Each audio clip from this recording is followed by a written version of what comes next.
Bonjour à tous, certains d'entre vous le savent, mon père était scaphandrier.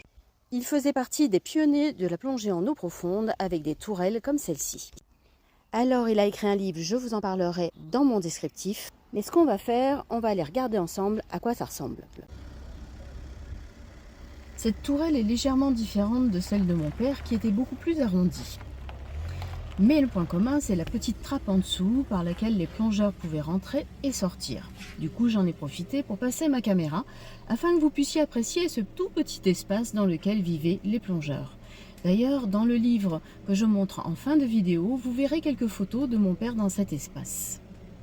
C'est donc à l'âge de 34 ans, en 1968, que mon père, Henri Rebaldi, a établi ce record mondial de plongée à 100 mètres de profondeur.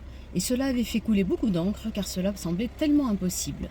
Et pourtant, quelques temps après, ils ont même réussi à atteindre 300 mètres. Voici le livre que mon père a écrit. Alors ce qui est intéressant, c'est l'illustration. Vous avez ici donc mon père avec la tenue du scaphandrier. Cette tenue permettait donc de sortir de la tourelle pour aller faire des opérations dans les eaux profondes.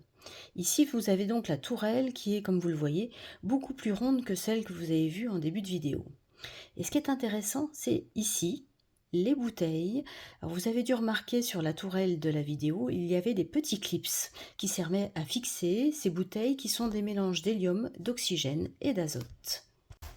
Je voulais vous montrer à l'intérieur un certain nombre de photos. Hop.